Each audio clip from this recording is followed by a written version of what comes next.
You're on drugs. I sure am.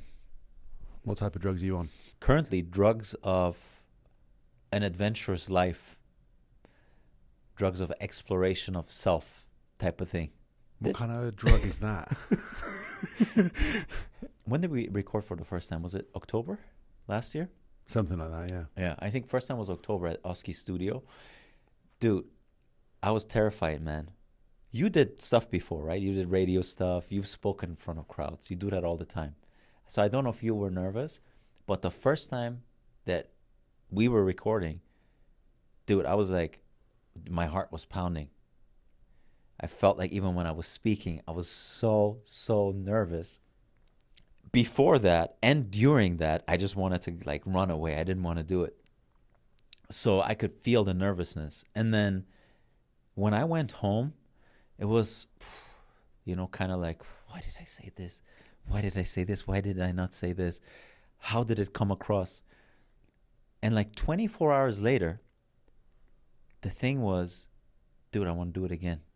So I stopped worrying about what I said, but it was just the fact that I did it. And the fact that I was so nervous and afraid of speaking in public and speaking in front of people. But yet, probably through you just pushing me, I think you just set the date and we just showed up and we had to do it. I sat down, we had to do it. I wanted to do it again. So it was like, I was thinking about that because while you're at it, you don't realize it. You're nervous. You kind of just want it to end. Like that's how it was for me the first time. It's like, okay, hopefully this is going to end soon and I'm not going to say anything stupid. It went from that to, damn, let's do it again. And I was thinking, why is that? And I think it is you're chasing that thrill again. It is like a drug. But this drug is directly tied to your own life adventure. In this case, my life adventure was, I really want to speak about those things to Mark that I'm interested in front of the camera, post it, and hopefully reach people with that. But at the same time, I was so afraid thinking, man, what are my friends back home in Germany going to think? Probably like, he's just doing it for fame. What are my friends here going to think? How is this going to look to companies that I want to model for? What are they going to think about my message? I mean, we're talking about sometimes some stuff that is kind of spaced out, right? For some people, they're like, this is bullshit, man, makes no sense. So all of those fears, like, but you still want to do it and you think it's a net positive for people. And so you do it and it creates this addiction to doing it again. But it's a good addiction. It's not that addiction of short-term gratification. It's now something in your system has been changed. Your level of self-worth was changed as a result of being afraid, but yet pushing through it, transcending that fear through courage. So you are changed as a result of that. You have built self-worth, self-trust, confidence as a result of doing that. And that in itself, man, is a crazy drug. You just want to keep going. And lucky enough, that's a drug that's going to help you elevate over time. Mm. And it's going to make seeking for other drugs that you know are not good for you, it makes it less worthwhile. You're just not as interested, or in a lot of cases, in a lot of ways, for me, absolutely not interested anymore. So this became a huge chase. So there is something happening physically and neurochemically where your reward system is activated and rewarding you for the pursuit of your dreams, and that resulting from you overcoming those fears attached to it, that your system now wants to keep push you towards that. And if you think about it like evolutionarily, it makes sense that it is so. Even from a hero's journey perspective, you've stepped one step closer towards slaying that dragon. And so now your entire system is set up to keep pushing you towards that. So that's the drug I'm on, bro. So what is the definition of a drug? Is it something like a substance or experience which grants you an altered state of consciousness? Because typically, if someone says to you, you're on drugs, you might get defensive because that's a negative connotation. What if we were to spin the word and it would be about something different? What if love is the drug? There's a song by Chris Lake that's just come to my head. Love is just a drug from God. That could be the strongest drug. Love. Perhaps it is. Yeah. Perhaps the feeling of that is what we're addicted to in life, or trying to chase the feeling of being as connected to that as possible. Yeah, what's interesting is when you speak about drugs in a traditional sense, we're trying to alter our internal state with an external substance. That's the classic kind of understanding of taking a drug, right? So it's you're borrowing an elevated state of emotion at a cost because you're going to pay for it spiritually, but also just neurochemically because there's going to be the dump after you take a drug. However, when you're taking the drug, you kind of know that you're about to alter your internal state through the drug. So there is a clear expectation attached to it. In the case of chasing your adventure, at least in my case, and I'm sure in a lot of other cases, you're not even aware of the fact that you're going to feel like you want to go after it again the next day. Like I said, whilst I was doing it, it was very different to getting drunk and feeling that high. It was pure nervousness. But that nervousness is also adrenaline. It's the same thing, really, neurochemically, right? But then the day after, I realized, hold on, I want to go after it again. So there was this chase after feeling that sensation again within me, but it was not something I expected beforehand. It came as a result of doing it. Whereas when you actually do a drug, you're already expecting that beforehand to happen. You know you're just borrowing that. This is the shortcut thing that you were just talking about. You take an ecstasy to feel ecstasy, and you have that quickly, versus attaining ecstasy through, finding an amazing partner that you can then share a moment with where you both reach ecstasy together, let's say. Yeah. That's a very, very different thing. One of them's way easier to achieve because all it takes is going out into the world and finding some dodgy fella that will sell you it, versus the hard work that it takes to attain a moment of ecstasy with somebody else. Absolutely. One of them's self-indulgent. The other one is self-exploratory. Expanding, yeah. Yeah. Exploratory. And it's so weird because, so you could say, if someone listens to this, they could say, well, okay, in one way, you're chasing something external again. One guy is chasing ecstasy pills. The other one is you chasing going back into the studio and recording something else again. Okay, fine. We can make that case. However, in one way, in one outlet, doing the pill, you don't have a fear attached to doing the pill. You're just going. You might do. Well, afterwards. Some dodgy pills out there. Well, as a process of, you're just literally taking the pill. You're putting it in your body. You're swallowing it. And you're having these sensations within as a result of consuming something externally that you didn't have to work for, like you said initially. In the second part, fine. You can say, well, you're going for something external again. You go in the studio. However, that requires, again, mental preparation. That requires you overcoming a certain level of fear again, because you will be nervous every time you do something that's slightly uncomfortable, but also enticing. It's exciting too, right? And when you do that, what you're actually doing in comparison to the pill is you're building self-trust. So when you do the drug, which we call exploration or adventure for your own life's journey, you're building self-trust because that fear is attached to it, because you overcome it. And because of that, now you've completed a cycle where you are feeling that you're worth more than you were before. You have proved it to yourself, And of course, neurochemically, your body should be rewarding you for that, and it does so. It makes sense evolutionarily too, because you're becoming more resilient as you do that. With the other one, it's the opposite. You're losing self-trust. And that also makes sense because, again, you didn't work for it.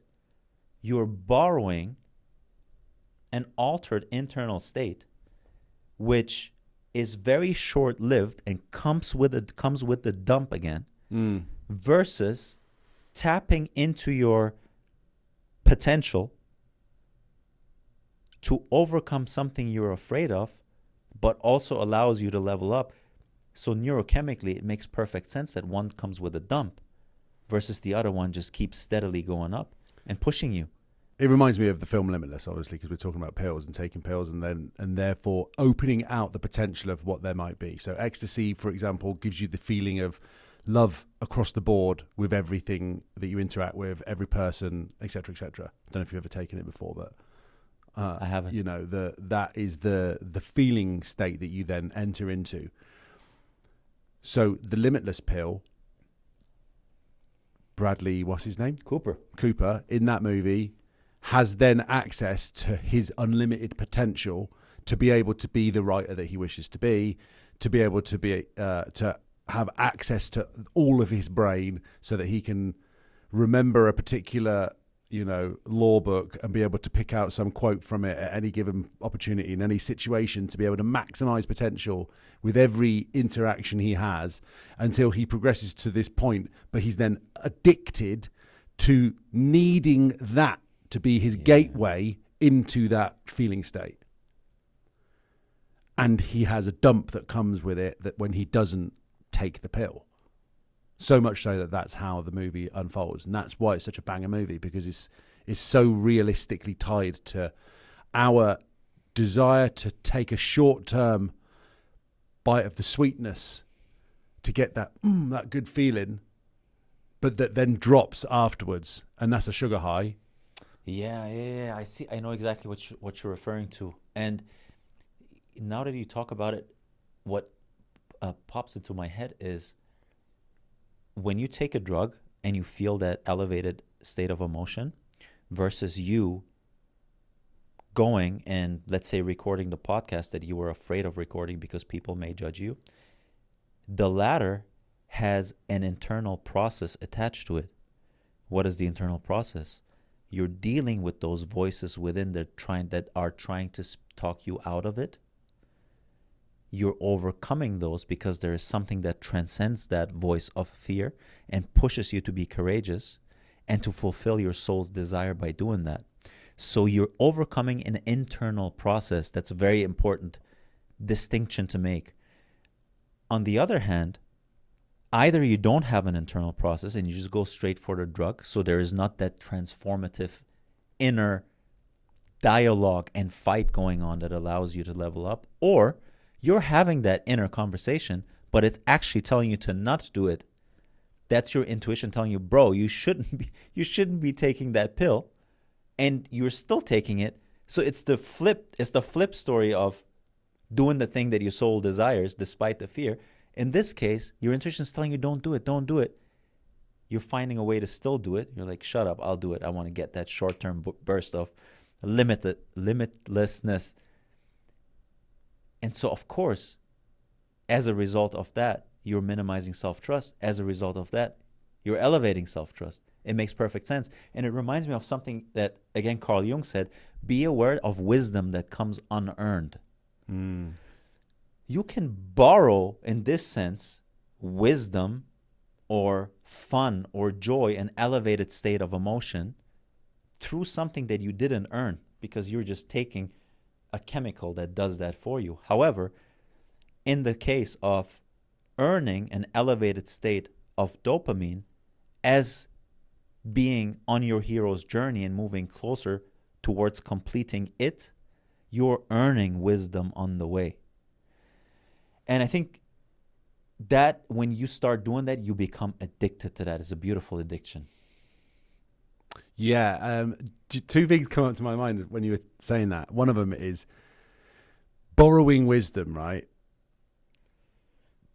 the breaking down of yourself, the kind of understanding how you think through things and getting to the root of stuff requires hard mental effort, and it requires you sitting with yourself and going to places that are difficult to either relive or admit to yourself because you've swept them to the side. It made me think of one of my real close friends who did LSD in university and had a moment where he figured something out to himself through the borrowed wisdom, and then was like, oh, I've got to write this down. This is incredible. Like, I figured it out. I've got the equation for happiness. I know what it is. And he was like, I need to go to the wee first. So off he goes. He went down the whole way. He goes for a wee. Comes back to his room. He's forgotten it. He should have written it down. He borrowed that wisdom. But the thing is, because your mind's all over the place if you're on something, you can't stay in one particular area. And you can't, and I mean, arguably, if you write it down even the next day and he reads it and he's like, what on earth was I talking about? It's not going to make sense to you because you've not earned it, because you've not gone through anything to get to it. You've just had a thought and gone, that's it. Doesn't necessarily mean that it's the right thought, and there's no substance to it. The substance to it is the wrong type of substance, arguably. Yes, and that's something that I thought about because I've done psychedelics. I've done mushrooms. That's the only drug I really ever tried other than alcohol. So I went from just getting drunk to doing 4 grams of psilocybin, which was a crazy experience. But you can, and then the quote, Carl Jung's quote came to my head is like, did you earn the wisdom from the psychedelics without really earning it? And my response to that took me some thinking. And my response to that was, in that case, was that I actually earned it even through the mushroom. Why? Because I didn't just take the mushroom just like that, go into it and just take it. I want to see what it is. I went through about 2 years of preparing myself for it as a result of health issues that I had. So I had tinnitus, and then I had these panic attacks. So I started questioning where that came from. And that questioning led me on like a journey of seeking. And that journey of seeking led me to these fundamental questions we're trying to discuss, like, what is reality? Who am I? And that kept me going towards finding what psilocybin is. And then from there, preparing myself consciously, telling myself, dude, when I do this drug, I'm going to give myself to that drug. I need to be willing to die in order to get the experience that I want out of the trip. That's why some people have bad trips, right? Because they resist the trip. So there was a preparation and really a mental battle involved before I even took it. So that's how I was able to frame that as earned wisdom. Whereas I could very easily just pop up a pill and then just go with it. And that could be more problematic because there's absolutely no mental preparation involved prior to you consuming it. So even when it comes to taking a substance, I think there is, especially when it comes to the more spiritual drugs, ayahuasca, psilocybin, even LSD, right? You can earn your way to do that too. Or you can just do it on the whim, and the experience might be completely different. Yeah, it's interesting because especially with the modern day narrative of plant medicine being kind of separated from normal drug taking, you know what I mean by that? Like, there's somebody who's considered a drug addict, and then there's somebody who ritualistically takes plant medicine. Is there really a distinction between those two things? If you're taking something regularly, are you not addicted to it? Even if it's plant-based. Even if it's plant-based. Yeah. Like, what are you then, a vegan drug addict? Yeah. Like, come on. Be honest with yourself. Can you find those states within yourself without the need to eat a plant to get to it, smoke a plant, whatever? Or are you using that as a means to something else? Borrowing the wisdom. Yeah. And I agree with that, man. And even from that one trip, I'm still integrating that message. So I don't know how people go about and take that stuff so frequently, man. It's really profound stuff if you implement that, if you don't just go through the experience, because you can go through a psychedelic experience and just revert back to your old self and just go about your day. But really implementing that message in your day to day without being on those drugs all the time, I think that's really where you can level up. It's not enough to just experience that message. The second part is becoming that message or integrating parts of that message as you go. And that message, depending on how you're elevating across time, is going to mean something differently to you. So now the message that I had in 2019 means something different to me than it meant 3 years ago or 4 years ago. So, but the message is still valid at all times. So I respect these experiences a lot, man, because they're heavy, they're profound. They connect you ancestrally, and they're very transcendental. So I don't even want to do it again anytime soon. I don't have the urge for it. They also disconnect you a lot as well from, we've spoken about this, but the ego. Dissociative drugs, I mean, especially with the rise of the therapy side of ketamine, for example, these drugs which allow people an opportunity to really disconnect from themselves or to rechannel some part of some traumatic experience that they've had, or I mean, it's certainly not something you'd experience in Germany, or probably less so in like a country like Germany or England. Mm-hmm. But in America, of course, they're, you know, using that as an opportunity to bring in some patients, and maybe there's some use for it. And obviously with the research that you see from places like Johns Hopkins, you can see how the efficacy of an MDMA treatment or a psilocybin treatment has wildly better rates of success than traditional.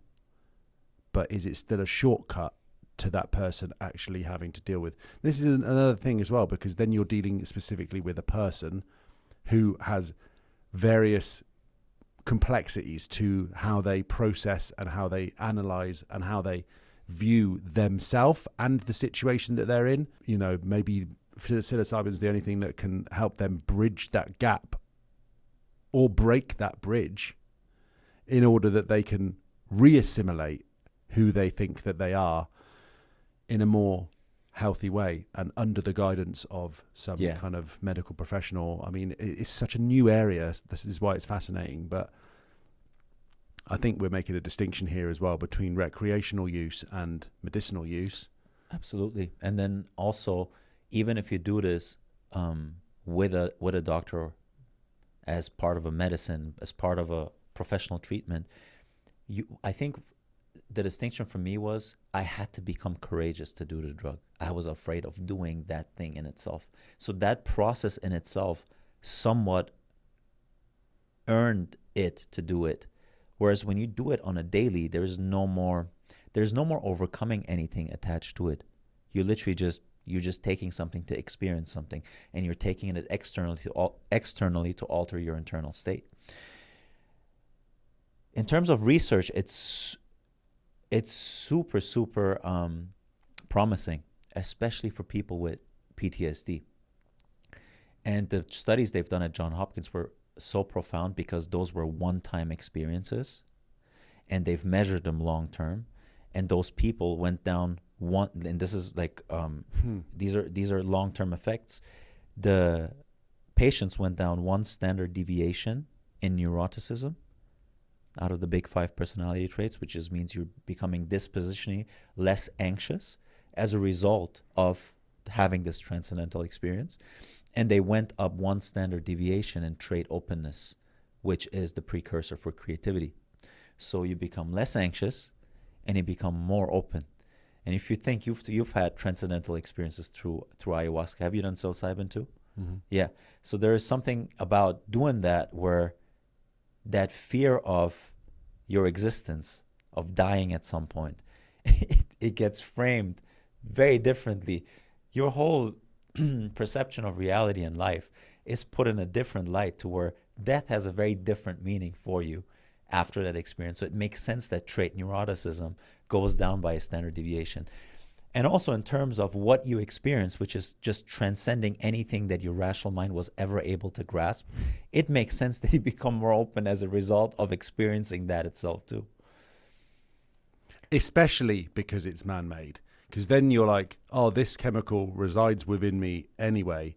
To have been able to have pinpointed that thing and to have made it synthetically, to your point with the PTSD, if somebody has experienced, for example, they're in the army and their friend has died in front of them, there's something that will never leave them and can really make them be in a particular place in their life and in their head for the rest of their life.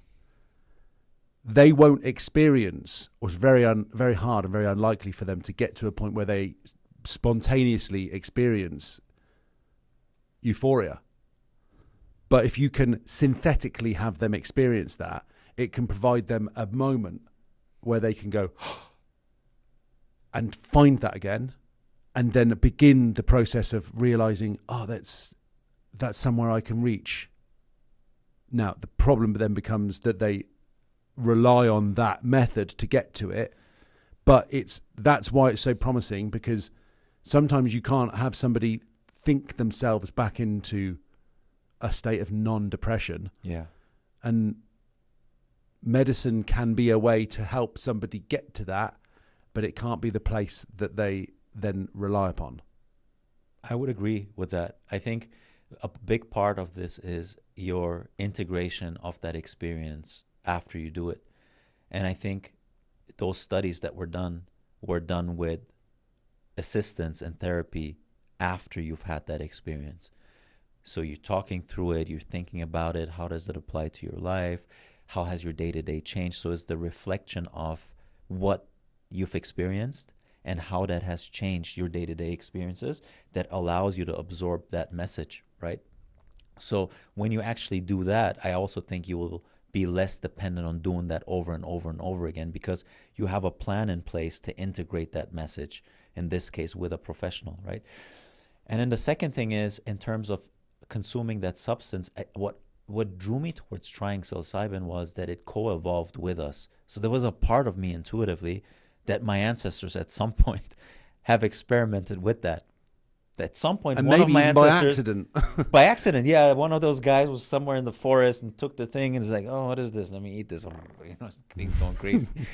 And funny enough, when I took that, it almost seemed like, it almost seemed like I have the hardware in place, and the mushroom was the software that was missing for the hardware to now play out that experience within me.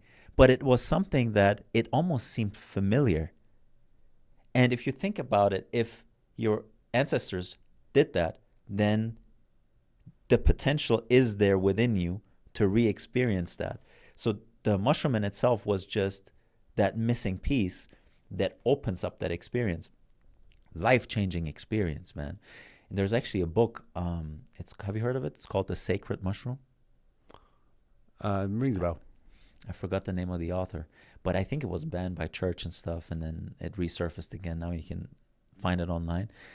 It's about that Jesus Christ was actually a mushroom, or that Jesus Christ is the experience of the consumption that the mushroom brings, that experience that is no wonder the church banned that.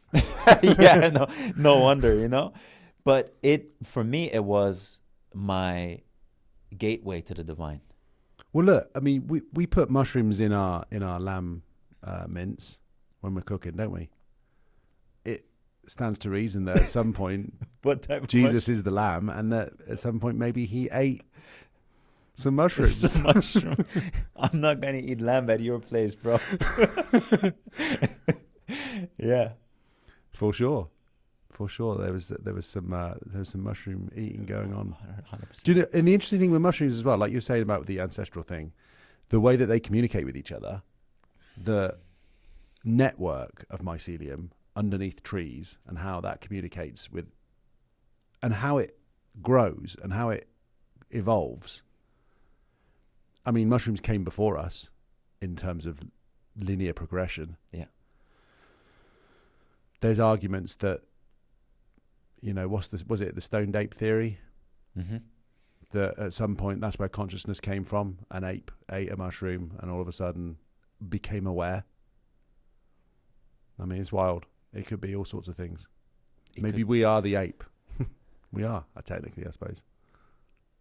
Can you draw a correlation in your own experience, because I know you've done ayahuasca, from ayahuasca, but also your other psychedelic experiences, and your own conceptualization of God and going to church on Sundays and your relationship with the divine?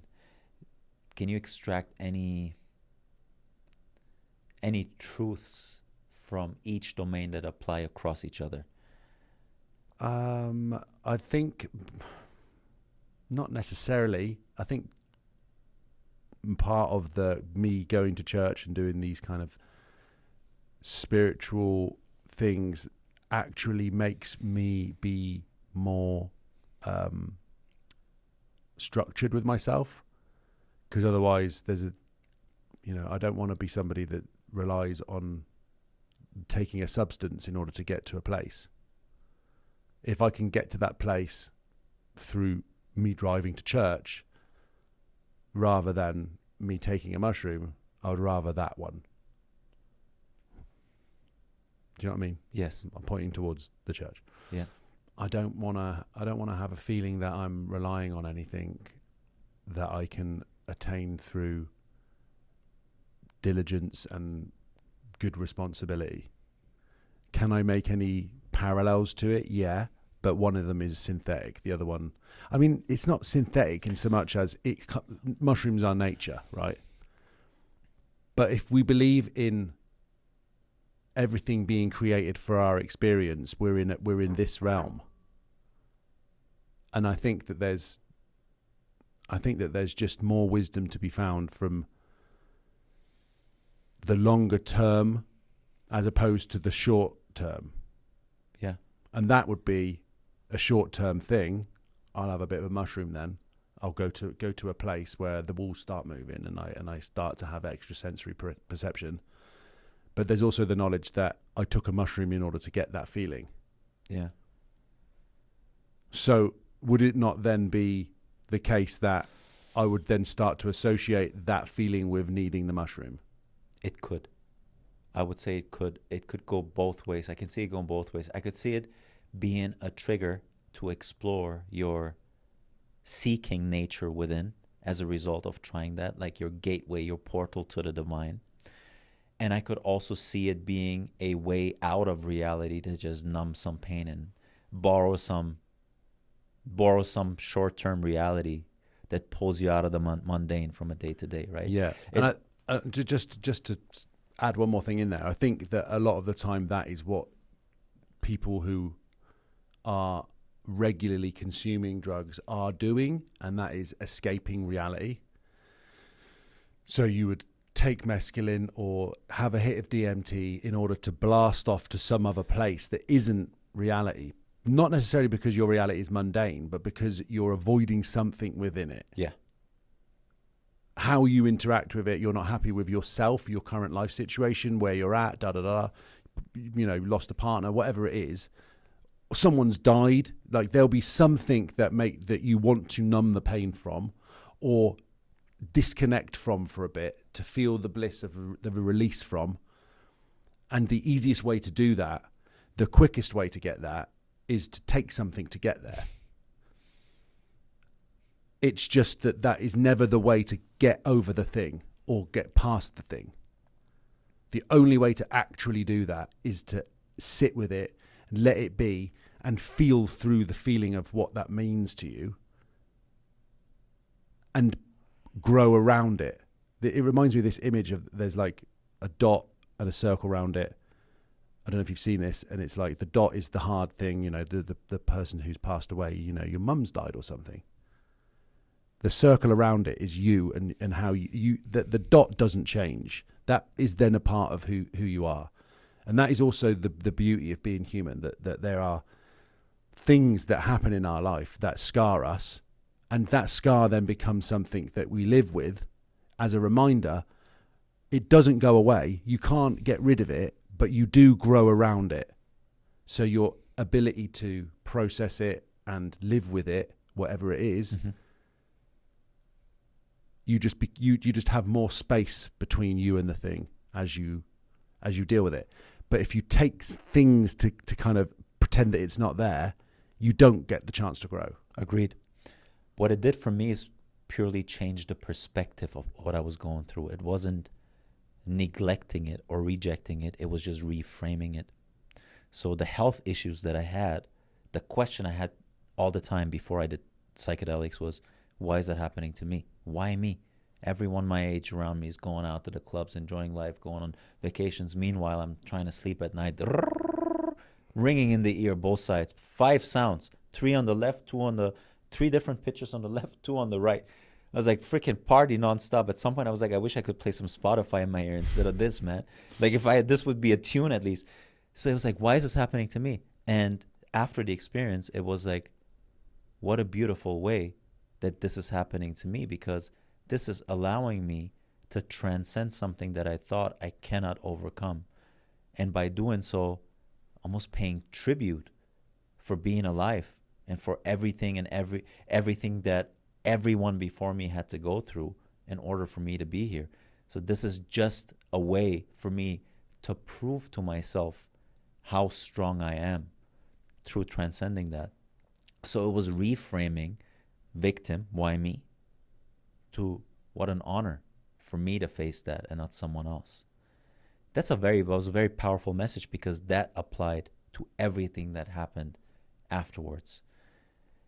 And every difficult scenario that happened, and years after, it was then framed under this is a way for you to really show and prove to yourself what you're made of. And it allowed me to go to some madness after that, with the entire visa thing and the breakup thing and not being able to travel because I didn't have a status. Like I was able to frame all of that with that experience, and I didn't do it again. It was literally that one experience. So I think it can go either way. I could see that easily also, like derailing to, let me just live in that space, you know? Yeah, because look, the movie Trainspotting is an example of that. You know, you don't want to test out heroin because it's going to take you to nirvana, and that's the place of ultimate bliss. And all of a sudden, the only way you get back to that is if you take more heroin. I know people that have been addicted to pills, pain-killing pills, and have had similar kind of struggles with that, because it puts you in a place where there is no pain, mentally and physically. And that's just like, you know, you're off on the clouds.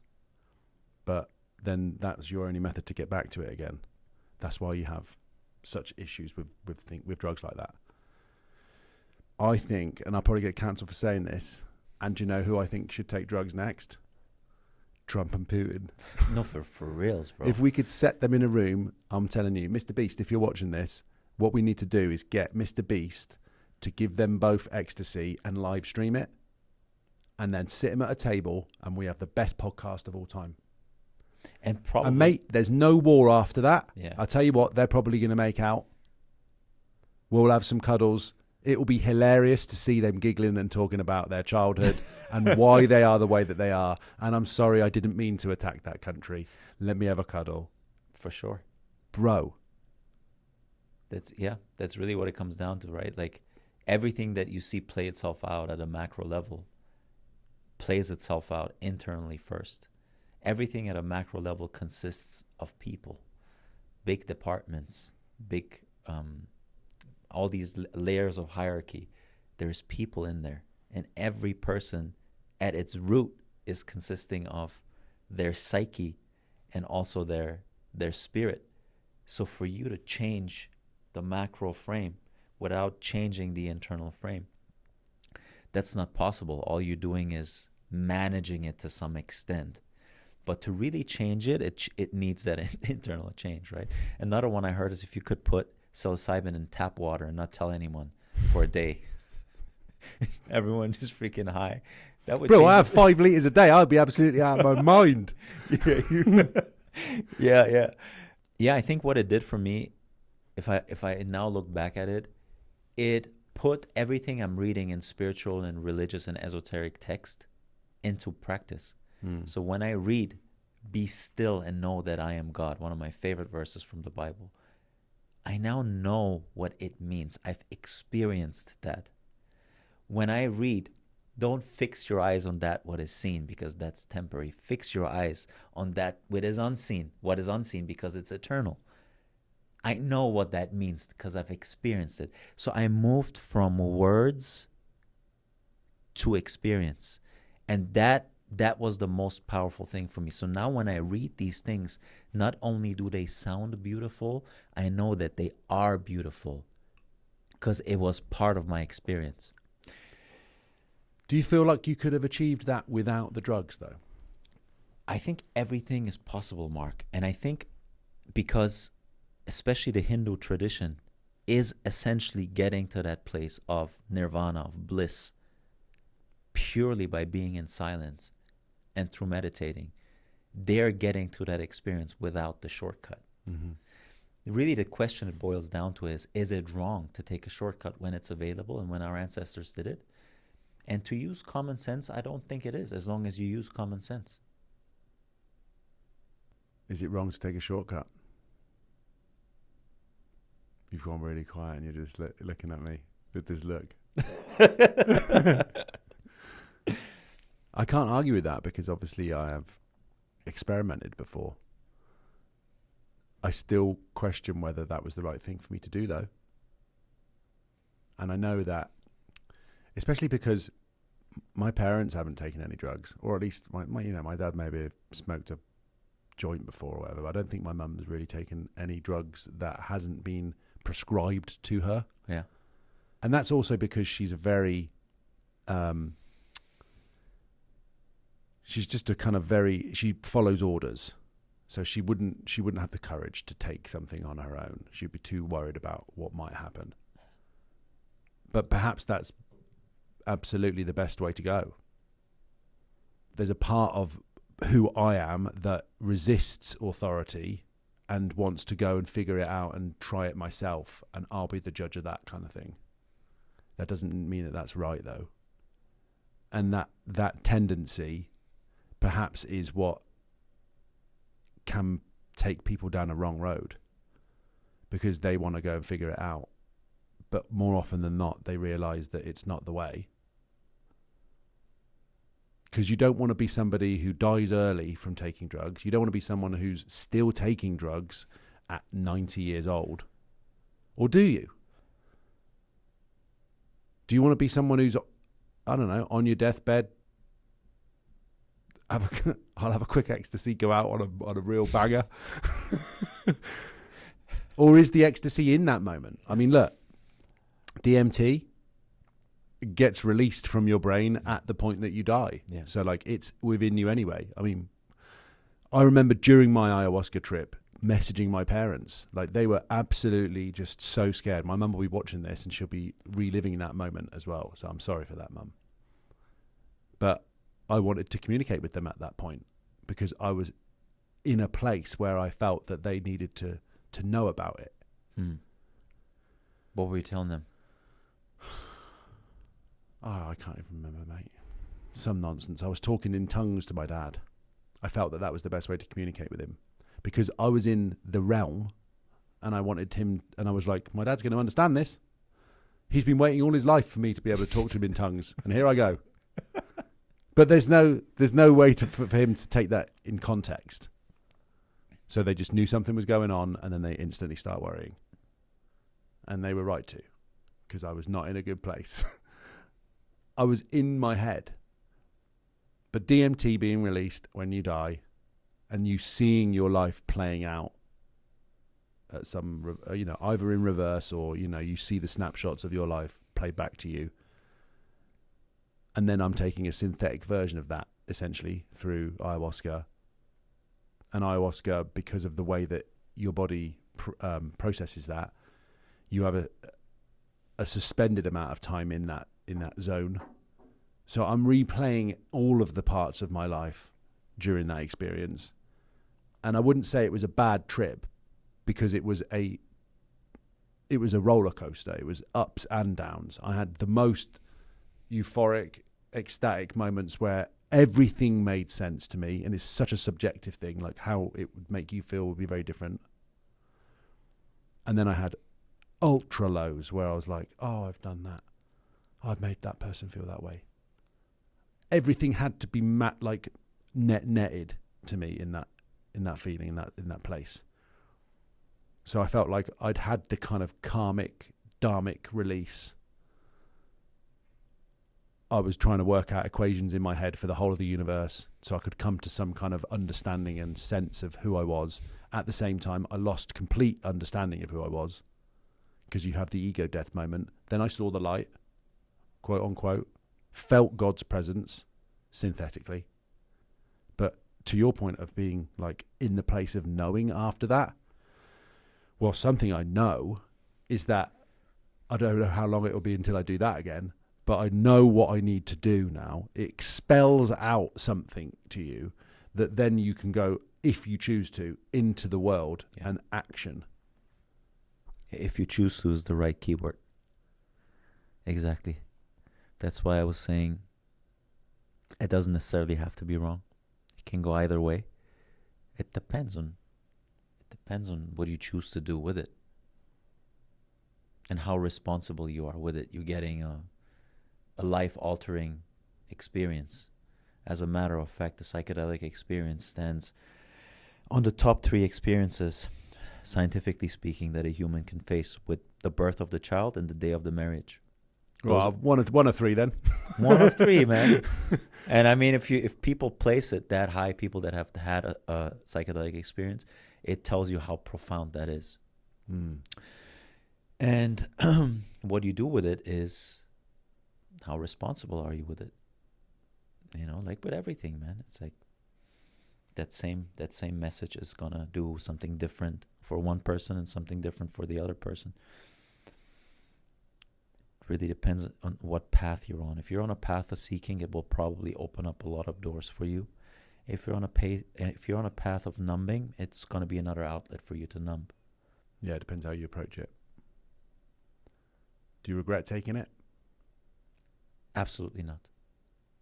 As a matter of fact, just like you said, I think everyone, specifically the people I love, I would love for them to do it. However, everyone should only do it if they're ready to do it. It needs to be 100% their drive and calling to do it. But should they do it? Yes. Should they do it now? No. They should only do it when they feel like they should be doing it. So it's you spreading that message and telling them, hey, I hope for you to do this sometime, one day, but whenever you're ready. How are you going to be ready? Work yourself towards it if you're interested in it. If you're not interested in it, then it's not your time. It's not your calling to do it. That thing itself, they say the mushroom will find you. And so it's going to be a dual relationship where you're interested in it and you're going to explore that idea. And you're going to make yourself ready to do it if you're ready to do it. And then, yes, absolutely, go all in. But in that sense, earn your way to do it. Don't just do it because they tell you to do it. And I think then it can be the greatest gift. Yeah, I think one of the reasons why that is because it puts you in this unknown place. So the transcending the fear thing, which is what we often come back to, it allows you to create some of those new neural pathways that allow you to think differently about things. Some of the smartest thinkers in the world have tried these types of substances, and I can't speak to their reasons for why they tried them, like Steve Jobs, for example, but a lot of people would argue that after taking these things, they have just had some form of a new way of thinking about stuff. That makes perfect sense, especially because your personality changes. So you would also think that neurochemically you're going to be different. Your neural pathways are going to be different. Your brain, probably the maps that light up when you associate some topic with it, should now involve different areas and new areas. You're going to be rewired differently afterwards, I think, on all different levels. And it's not going to be for everyone. Like, and we're also certainly not suggesting that people should. But with anything, trying or experiencing or experimenting with things in an environment or with people that you trust can lead you into places of new understandings. It can also lead you into places that you don't want to go. So you should be very careful. But, you know, the same goes for trying Marmite for the first time. But if I had never have tried Marmite, I would be missing out. So it's up to everybody's individual intuition on that, I think, which is what you were just saying. So I kind of agree with that. Yeah, man. And really to summarize, if you can get your drug from your own exploration of your desires and the callings from your soul, that is the best drug you can take. It's also the most reliable and the cheapest. And the healthiest. No side effects. Zero. The side effect is more confidence. That's a good side effect to have. Banging confidence. Yeah, let's get that side effect going. Yeah. So. All right. Nice one, bro. Cheers. Evil eye. Evil eye. Boom.